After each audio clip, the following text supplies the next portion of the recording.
Good morning students. आज हम लोग ओजोन गैस के बारे में पढ़ेंगे। उसको बनाने की विधि, उसके भौतिक गुण, उसके रासायनिक गुण, उसके उपयोग, उसका मात्रात्मक आकलन और उसकी संरचना को डिस्कस करेंगे।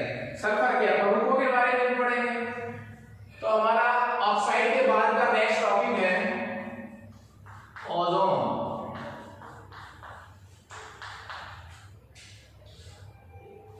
ओजोन का सूत्र होता है O3। ओजोन एक गैस होती है। ऑक्सीजन का एक अपर रूप है ओजोन। ऑक्सीजन का सूत्र क्या होता है O2 और ओजोन का सूत्र क्या है O3। देखिए सबसे पहले मैं इसका विघटन करना चाहूंगा, फॉर्मेशन ऑफ ओजोन। तो फर्स्ट मेथड जो मेरे पास है कि आप ऑक्सीजन गैस को इसमें ओजोन में बदल सकते हैं।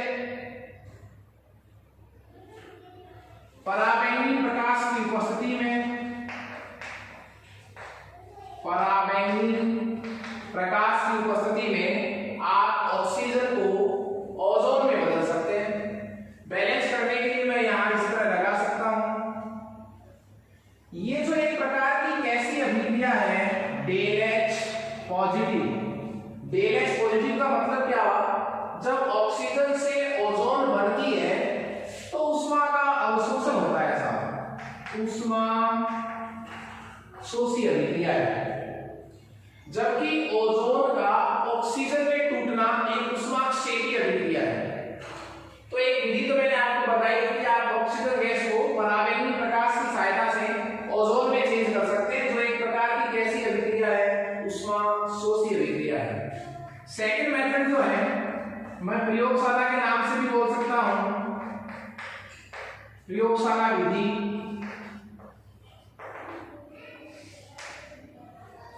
देखिए प्रयोगशाला विधि में क्या है कि आप ऑक्सीजन गैस को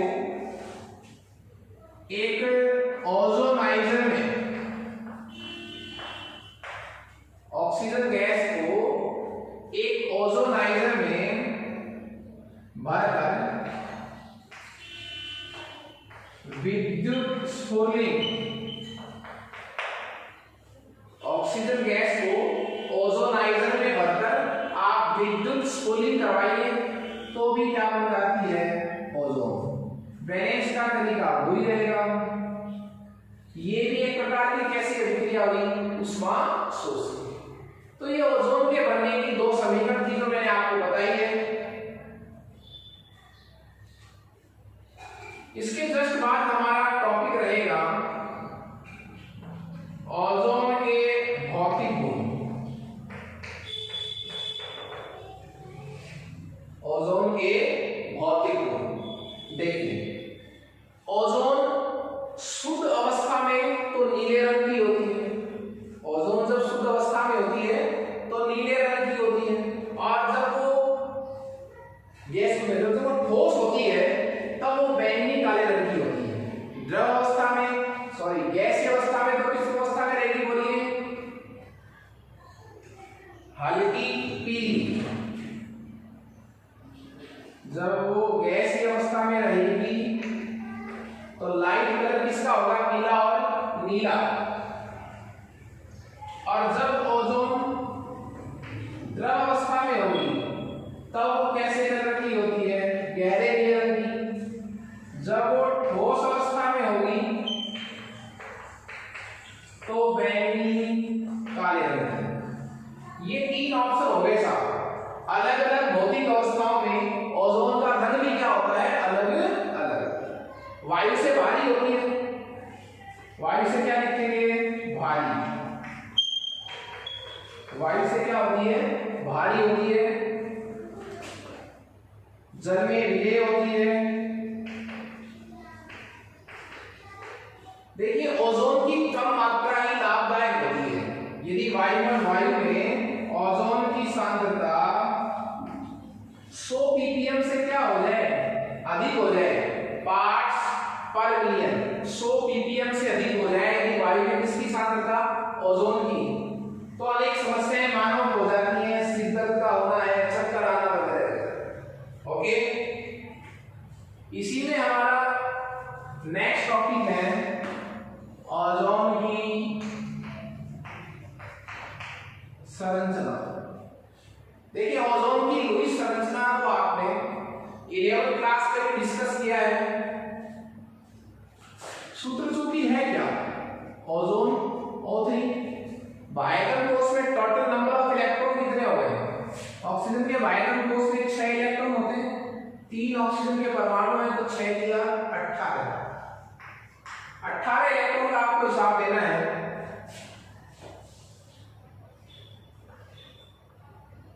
सिंगल बॉन्ड तो होगा ही।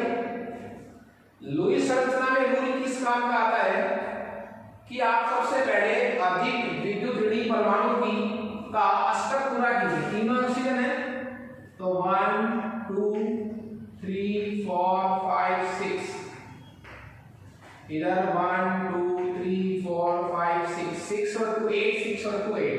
ऑक्सीजन का कितना हो गया, 2 2 4 तो 5 और 6।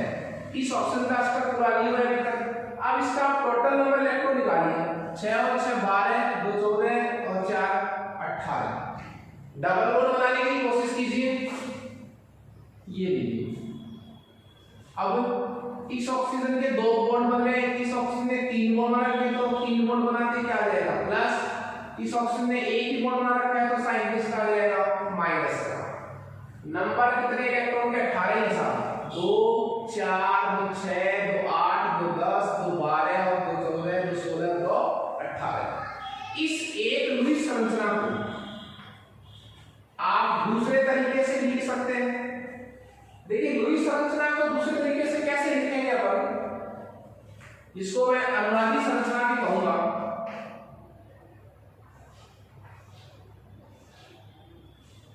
कि इस बार ये बोर्ड कैसा रख लीजिए, सिंगल, इसको क्या बना दीजिए डबल। तो ये सिंगल रख दिया और ये डबल, क्यों,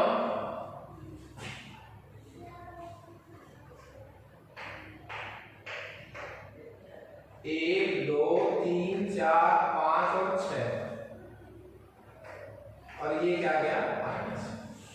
ये 2 लुईस संरचनाएं बन गई किसकी, ओजोन की।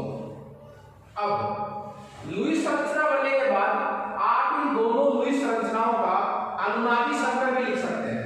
अनुनादी संकर को अपन 3 रेखाओं द्वारा व्यक्त करेंगे। बंद कोण जो है 17 डिग्री का होता है, बंद लंबाई जो है वो समान होती है 128 पिकोमीटर। ये वाली भी 128 है, ये वाली भी 128 है। इसीलिए हम कह रहे हैं कि डबल बॉन्ड जो है उसका विस्थानीकरण होता है, क्योंकि यदि ये डबल फिक्स है, ये सिंगल बॉन्ड है, ये डबल बॉन्ड है, बॉन्ड लेंथ जो है डबल बॉन्ड की कम होती है, सिंगल बॉन्ड की अधिक होती है। परंतु जब ओजोन में बॉन्ड लेंथ मापी गई तो दोनों ही बॉन्ड लेंथ एक से आ गई 128 पिकोमीटर। इसका मतलब ओजोन में क्या है, रेजोनेंस है, अनुनाद है। अनुनाद की वजह से ओजोन में दोनों बंद लंबाइयां जो है वो समान आ रही है। क्यों, क्योंकि डबल बॉन्ड जो है वो एक जगह फिक्स नहीं है, रोटेट होता है। तो मैं इसको इस तरह लिखूंगा, ये वो बॉन्ड है जो फिक्स है, जिनमें चेंज नहीं हो रहा, ये वो चेंज होने वाले बॉन्ड है, इसलिए मैं इसको डॉटेड लाइन से लिखूंगा। ये संरचना भी मैं ओजोन की जो संकर संरचना है उसको बना सकता हूं। इसके जस्ट बाद इसमें एक बहुत अच्छा प्रश्न आता है। ओजोन में 2-3 रीजन वाले प्रश्न हैं जो परीक्षा की दृष्टि से भी महत्वपूर्ण है।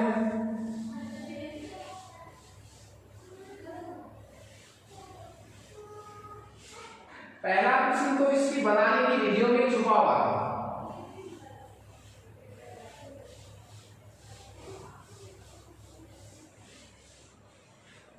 देखिए पहला प्रश्न क्या है,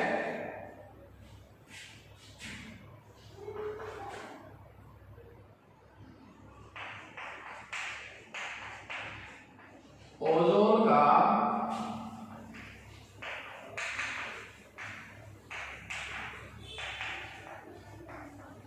उष्मागतिक स्थायित्व,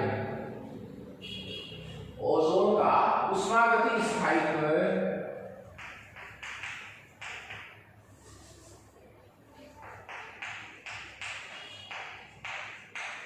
ऑक्सीजन से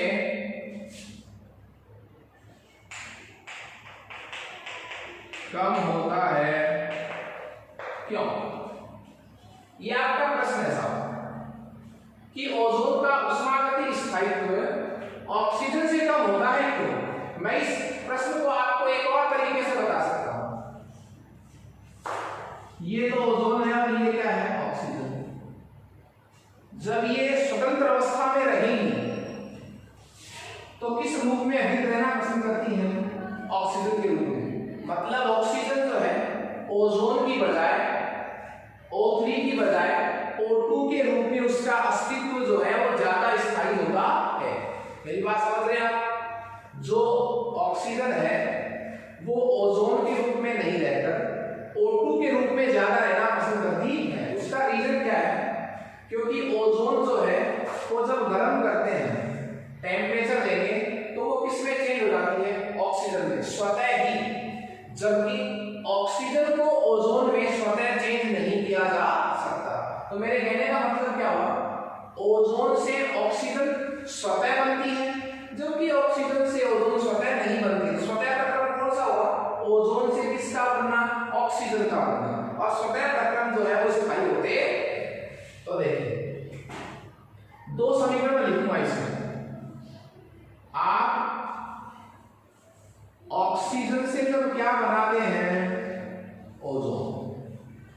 जब आप ऑक्सीजन से क्या बनाते हैं? ओजोन। तब तो उष्मा का अवशोषण होता है। और जब आप ओजोन से क्या बनाते हैं? ऑक्सीजन। वो प्रक्रम होता है उष्माक्षेपी। इतनी सी बात समझ में आ रही है? ऑक्सीजन से ओजोन का बनना एक उष्माशोषी प्रक्रम है। ओजोन से ऑक्सीजन का बनना एक उष्माक्षेपी प्रक्रम है। मैं स्थायी किसको बता रहा हूं? ऑक्सीजन। उसका रीजन क्या है? जब ओजोन से ऑक्सीजन बनती है तो उष्मा का क्या हो रहा है? उत्सर्जन। और उष्माक्षेपी प्रक्रमों के लिए जब उष्मा का उत्सर्जन होता है वहां एंट्रोपी परिवर्तन कैसा हो जाएगा? धनात्मक। एंट्रोपी परिवर्तन क्या हो जाएगा? धनात्मक। और जब एंट्रोपी परिवर्तन, जिसको मैं किससे रिप्रेजेंट करूंगा? डेल एस से। जब एंट्रोपी परिवर्तन धनात्मक हो जाएगा तो गिब्स ऊर्जा में जो परिवर्तन है वो क्या हो जाएगा? ऋणात्मक। मतलब डेल जी का जो आंसर है वो किसमें आएगा? माइनस में। और डेल जी जिनके लिए माइनस में होता है, ऋणात्मक होता है, वो प्रक्रम क्या होते हैं? स्वतः प्रक्रम। इसका मतलब ओजोन स्वतः ही ऑक्सीजन में विघटित होती रहती है। इसका मतलब ओजोन से ज्यादा उष्मागतिक स्थायित्व किसका है? ऑक्सीजन का। मैं इस प्रश्न को आपके सामने वापस से रिवाइज करूंगा। ऑक्सीजन से ओजोन का बनना एक उष्माशोषी प्रक्रम है। ओजोन से ऑक्सीजन का बनना एक उष्माक्षेपी प्रक्रम है। तो ओजोन से क्या बन रही है? जब ऑक्सीजन, प्रक्रम कैसा बता रहा हूं? उष्माक्षेपी। उष्माक्षेपी प्रक्रमों के लिए एंट्रोपी परिवर्तन कैसा आएगा? धनात्मक। धनात्मक एंट्रोपी परिवर्तन आएगा तो गिब्स ऊर्जा में परिवर्तन क्या आएगा? ऋणात्मक। और गिब्स ऊर्जा में परिवर्तन यदि कैसा है? ऋणात्मक है तो डेल जी का ऋणात्मक मान हमें प्रक्रम के स्वतः होने को प्रदर्शित करता है। और प्रक्रम स्वतः होने का अर्थ क्या निकालेंगे अपन? कि ओजोन स्वतः ही ऑक्सीजन में विघटित होती रहती है, चाहे वो सूर्य के प्रकाश की उपस्थिति में हो। एक और प्रश्न यहां से बहुत अच्छा है।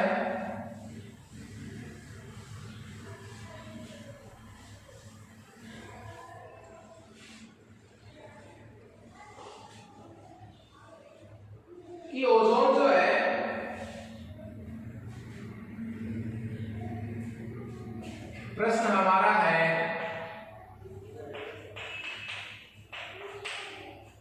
ओजोन एक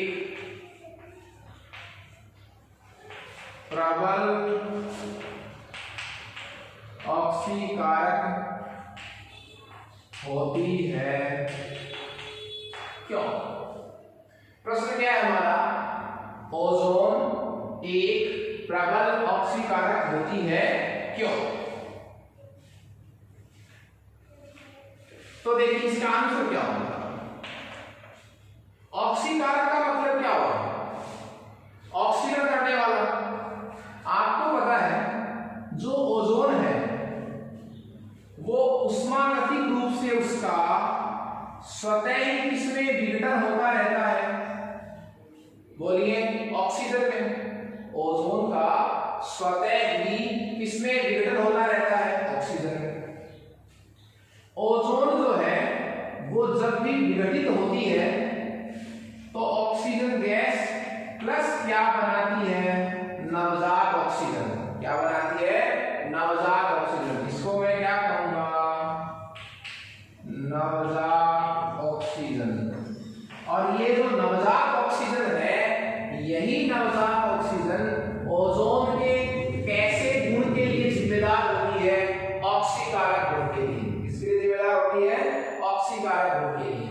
तो मेरे कहने का मतलब ये है, ओजोन प्रकाश की उपस्थिति में जब विघटित होती है तो ऑक्सीजन गैस बनाती है और नवजात ऑक्सीजन उत्पन्न करती है। यही नवजात ऑक्सीजन जो है वो ओजोन के ऑक्सीकारक गुण के लिए जिम्मेदार होती है। कैसे? यह जो नवजात ऑक्सीजन है वो मुख्यतया विरंजन में प्रयुक्त होती है, रंग उड़ाने के लिए, रंग को फीका करने के लिए। और मैं ये भी कह सकता हूं कि क्या कारण है कि ये प्रबल ऑक्सीकारक है, क्योंकि ओजोन बहुत जल्दी ऑक्सीजन में बदलने की प्रवृत्ति रखती है। ऑक्सीजन के साथ एक क्या बनती है? नवजात ऑक्सीजन। यह नवजात ऑक्सीजन किसी दूसरे पदार्थ में जब जुड़ती है तो उसका क्या कर देती है? ऑक्सीकरण। इसका मतलब जब ऑक्सीकरण करेगी तो कहलाएगी क्या? ऑक्सीकरण। तो सीधी सी एक लाइन का आंसर हो गया है कि ओजोन विघटित होकर ऑक्सीजन गैस तथा नवजात ऑक्सीजन बनाती है। यह नवजात ऑक्सीजन किसी दूसरे पदार्थ के साथ जुड़कर उसका क्या कर देती है? ऑक्सीकरण। इसलिए क्या कहलाएगा? ऑक्सीकारक। इसका एक बहुत अच्छा समीकरण भी है। मैं इस प्रश्न को एक और तरीके से पूछ सकता हूं कि ओजोन की ऑक्सीकारक प्रकृति को सिद्ध करने वाले एक समीकरण दीजिए। आप कैसे सिद्ध करेंगे कि जो ओजोन है वो ऑक्सीकारक प्रकृति की है? तो जो ओजोन है पीबीएस, जिसका कलर कैसा होता है? काला। Lead sulphide, sulphide, lead sulphide, काले रंग के लेड सल्फाइड का और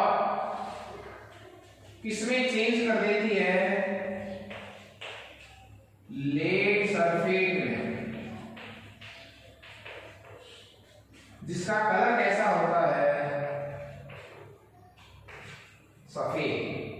काले रंग के लेड सल्फाइड का सफेद रंग के लेड सल्फेट में चेंज कर देती है। ये काला होता है साहब लेड सल्फाइड। जब ये किससे क्रिया करवाएंगे? ओजोन से। तो जो पुराने ऑयल डायग्राम होते हैं, पुराने जो तेल चित्र होते हैं संग्रहालयों में आपने देखा होगा, बड़ी बड़ी मूर्तियां, शीशे से लगी हुई जो मूर्तियां आप देखते हैं, वो उनका रंग काला हो जाता है। क्यों? क्योंकि शीशा जो होता है लेड, उस पर पदार्थ SO2 गैस वगैरह आती है, तो उस पर क्या जम जाता है? उनकी सतह पर पीबीएस जम जाता है। जैसे जयपुर का अल्बर्ट हॉल है, जहां भी म्यूजियम संग्रहालय है, वहां रखी हुई तस्वीरों के ऊपर काले रंग का क्या जम जाता है? Lead sulphide. इस लेड सल्फाइड पर क्या छिड़की जाती है? बताओ। ओजोन। ओजोन गैस का छिड़काव किया जाता है। ओजोन क्या करती है? उस काले रंग के लेड सल्फाइड को सफेद रंग के किसमें चेंज कर देती है? लेड सल्फेट में। सफेद रंग के किसमें चेंज कर देती है? लेड सल्फेट में। तो मैटर तो वही पड़ा है, उसी फोटो पर ही पड़ा है, उसका कलर क्या हो जाता है? सफेद। तो फोटो चमकने लग जाती है। इसलिए पुराने तेल चित्रों को चमकाने के लिए ओजोन गैस का उपयोग किया जाता है। हमने 2 रीजन वाले प्रश्न पढ़े हैं। इसी क्रम में तीसरा एक प्रश्न है। तीनों ही प्रश्न अच्छे हैं और ये जो तीसरा प्रश्न मैं पढ़ा रहा हूं आपको, ये बोर्ड में भी आया हुआ है। तो हमारा तीसरा प्रश्न है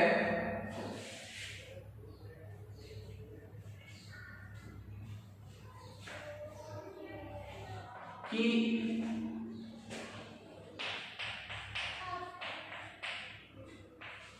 ओजोन का मात्रात्मक आकलन कैसे करते हैं?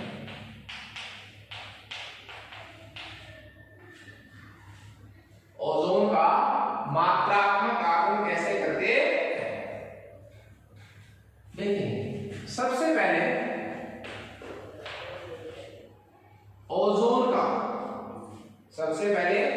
ओजोन का आप पोटेशियम आयोडाइड के साथ रिएक्शन करवाते हैं। आप ओजोन गैस की पोटेशियम आयोडाइड के साथ क्या करवाते हैं? अभिक्रिया। तो एक गैस मुक्त होती है। कौन सी गैस मुक्त होती है साहब? आयोडीन। आयोडीन गैस मुक्त होती है और जो मुक्त आयोडीन गैस है उसका हम अनुमापन करवाएंगे, टाइट्रेशन करेंगे उसको। उसका क्या करवाएंगे? अनुमापन। किसके साथ? मानक सोडियम थायोसल्फेट, मानक सोडियम थायोसल्फेट विलयन के साथ उसका क्या करवाएंगे? अनुमापन। किसका? आयोडीन गैस का। वो कहां से आई?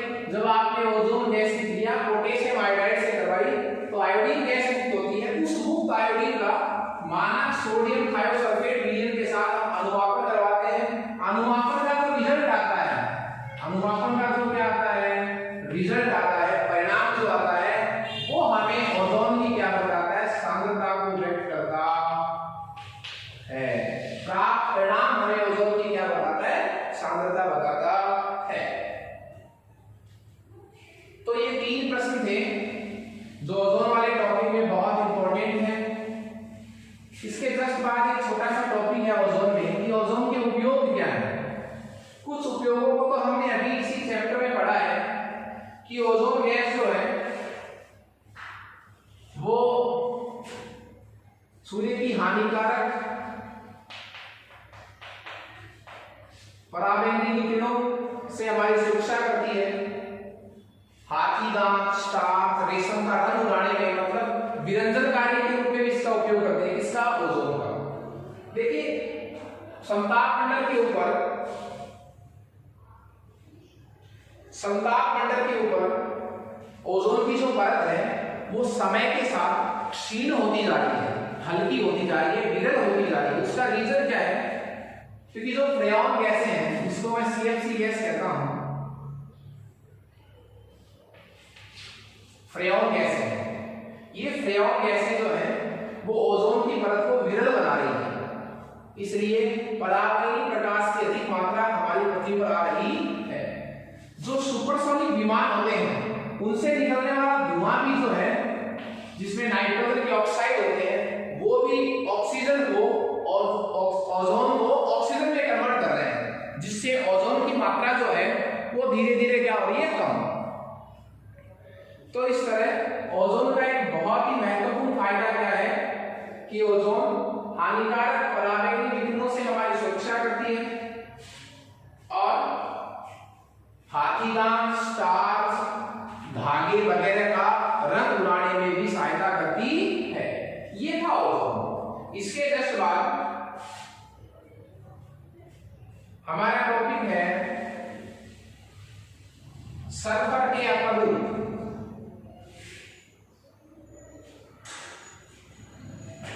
हमारा टॉपिक क्या है? सल्फर के अपर ग्रुप। मैंने 3 अपर ग्रुप पढ़े हैं। विषम लंबाक्ष सल्फर कैपिटल बी, एक नताक्ष सल्फर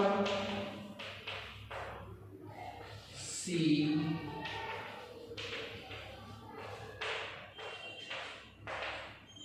प्लास्टिक सल्फर। 3 प्रकार के सल्फर हो गए सब।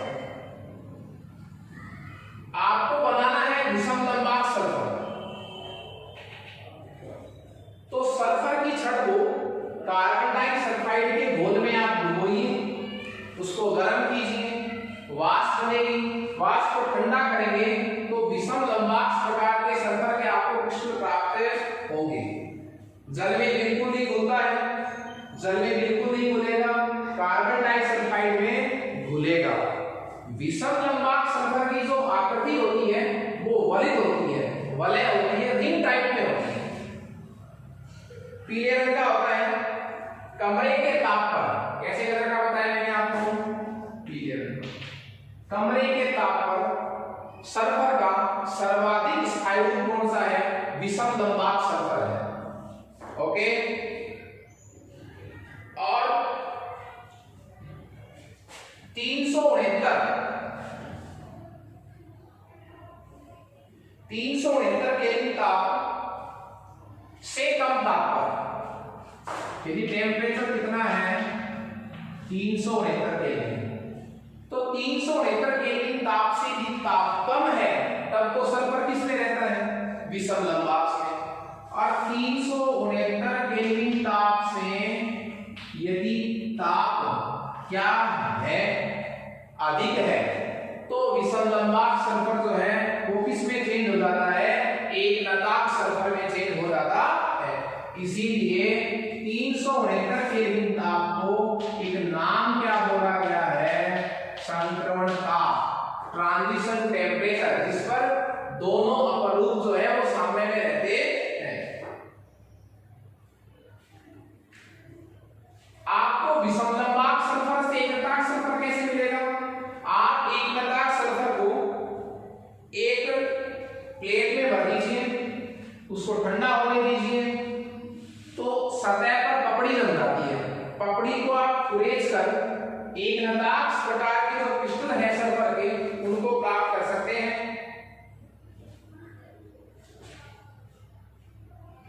एक नताक्ष सल्फर में जो सल्फर है वो S8 रूप में उपस्थित होता है। S8 का मतलब 8 सल्फर परमाणु मिलकर एक अणु बनाते हैं।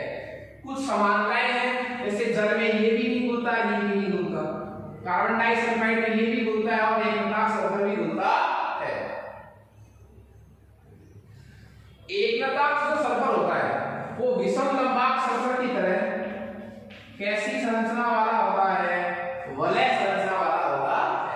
जो तीसरा ऑप्शन है हमारे पास, प्लास्टिक सल्फर। आप पिघले हुए सल्फर को ठंडे जल में मिला दीजिए और